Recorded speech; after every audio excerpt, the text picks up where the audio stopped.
کہتے ہو کہ آج غیر آپ کا مذاق اڑاتا ہے. آپ کہتے ہو کہ کوئی پادری، کوئی لاٹ پادری، کوئی نقاد اٹھتا ہے اور قرآن سے تشدد نکال دے. حاضر حضرات، یہ قرآن کا مطالعہ نہ کرنے کے برابر. جب کروسیڈز ہو رہی تھی تو ایک لامن سے ایک پادری تھا فرانس کا، اس نے بڑی کتاب تحقیق لکھی. اس کتاب تحقیق میں موصوف نے پوری تحقیق کا خلاصہ ایک جملے پہ آ کے کیا کہ مسلمان ایک دیوتا کی پرستش کرتے ہیں جس کا نام موہیت ہے. یعنی پوری کتاب لکھنے کے بعد اس نے نیٹ رزلٹ یہ نکالا کہ مسلمان ایک دیوتا کی پرستش کرتے ہیں جس کا نام موہیت ہے. یعنی محمد رسول اللہ صلی اللہ علیہ وسلم کا پہلے نام بگاڑا، پھر ان کے میسج کو کرپٹ کیا. یہ وہ ریسرچ ہے خواتین و حضرات جو یورپ کے دانشوروں میں اسلام کے بارے میں جانے. باقی ان کی یہ ہرزہ سرائیاں انہی کے محاورے میں how many dogs keep on barking at the moon. چاند پہ تو بہت بھونکتے ہیں کتے، پھر چاند پہ کیا اثر ہوتا ہے؟ Why should we be feeling ashamed? Why should we get angry? کیا اس عزت مآب کی عزت میں کوئی کمی کر سکتا ہے جس کو خدا صاحب کائنات کہتا ہے، جس کو مقصد حیات کہتا ہے، وہ رسول علم و معرفت کہ جس کی تعلیم کا ایک ایک حصہ ہمارے ہاں ایک وجود زندگی تخلیق کر رہا ہے، وہ محمد رسول اللہ. اگر وہ نہ ہوتے تو انسان کبھی درس انسانیت کا کوئی شرف حاصل نہ کر سکتا. اس پیغمبر کے بارے میں یہ کہنا کہ وہ تشدد کا پرچار کر کے گیا ہے، اور کتنی غلط اصطلاح اور تاریخ استعمال کرتے ہیں. آج تک مسلمان فاتحین جہاں جہاں بھی گئے ہیں، یہ حیران کن بات آپ کو بتا رہا ہوں، آج تک کوارسو ریلیجن کی ایک ایگزامپل پوری ہسٹری آف اسلام میں نہیں ہے. ایک ایگزامپل. مشرق و مغرب میں گئے ہیں، فرانس کو فتح کیا ہے، تولون تک گئے ہیں، سسلی پہ 300 برس حکومت کی ہے مسلموں نے، ہارٹ آف یورپ میں. 6 مہینے اٹلی کا محاصرہ کر کے حکومت کی ہے. بلکان سٹیٹس پہ مکمل قبضہ رکھا ہے سلطان سلطنت عثمانیہ کے شاہ سواروں نے.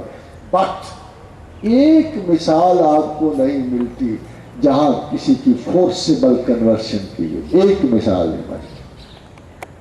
اور باقی ساری باتیں چھوڑ دو.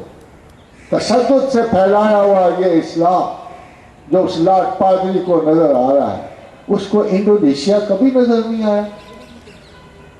سب سے بڑا اسلامی ملک جس میں کوئی مسلمان سپاہی کبھی نہیں اترا. کبھی آپ نے دیکھا؟ کبھی انہوں نے ہسٹری نہیں پڑھی. آج تک آن ریکارڈ سب سے بڑے اسلامی مملکت انڈونیشیا اس وقت، پہلے ہم تھے اب وہ ہے، اس میں کبھی ایک فوجی نہیں اترا، کبھی کوئی کانکویسٹ نہیں کی گئی، کبھی کوئی یلغار نہیں کی گئی. جو سارے کا سارا مسلمان ہے. ان سے پوچھو کہاں فورسیبل اسلام پھیلا ہے؟ آپس میں لڑے ہیں. کسی غیر کو تو جبرن مسلمان نہیں بنایا. کیوں نہیں بنایا؟ سوال یہ ہے کہ کیوں نہیں بنایا؟ قرآن کی وجہ سے، مینول کی وجہ سے. قرآن کیا کہہ رہا تھا؟ جس خدا کو قرآن کا خدا کیا کہتا؟ وَقَاتِلُوا فِي سَبِيلِ اللَّهِ الَّذِينَ يُقَاتِلُونَكُمْ. ہاں، قتل کرو میرے لیے. اگر تمہیں میرے احکام پہ کوئی چلنے نہیں دیتا، اگر تمہیں میرے معاملات کو طے کرنے نہیں دیتا، تمہیں لڑنا پڑتا ہے تو ضرور لڑو. مگر ایک بات یاد رکھنا، خدا حکم دے رہا ہے وَقَاتِلُوا فِي سَبِيلِ اللَّهِ الَّذِينَ يُقَاتِلُونَكُمْ. اگر تمہیں میرے لیے بھی قتل کرنا پڑے تو یہ یاد رکھنا وَلَا تَعْتَدُوا، کبھی زیادتی نہ کرنا.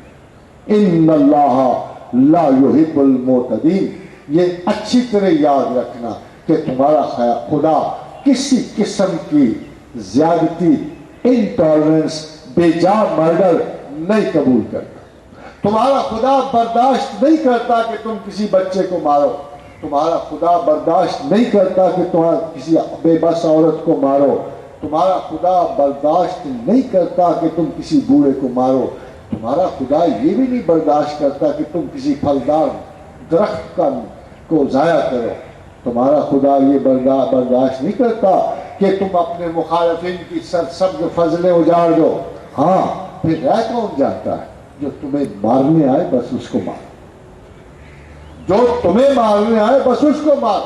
تحفظ جان کی خاطر تم ہتھیار اٹھا سکتے ہو، اس کے علاوہ تمہیں قتل کرنے کا کوئی حکم نہیں۔ خواتین و حضرات، قرآن حکیم جو انداز ہمیں ان سے افسوس نہیں ہے۔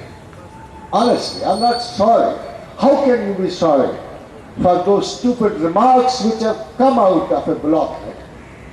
یا تو وہ کوئی علم و معرفت کے سمندر ہوں، وہ دانشور، یا کوئی کہے میں اسلام کا ماہر ہوں، میں دانشوری کے کسی کمال پہ ہوں، تو ہمیں ان کے کسی ریمارک پہ افسوس ہو، مگر یہ سمپل وہی بات ہے جو ان کے اپنے محاورے میں ہے کہ dogs keep on barking at the moon, مگر چاند کی فضیلت پہ ان کے بھونکنے سے کوئی اثر نہیں۔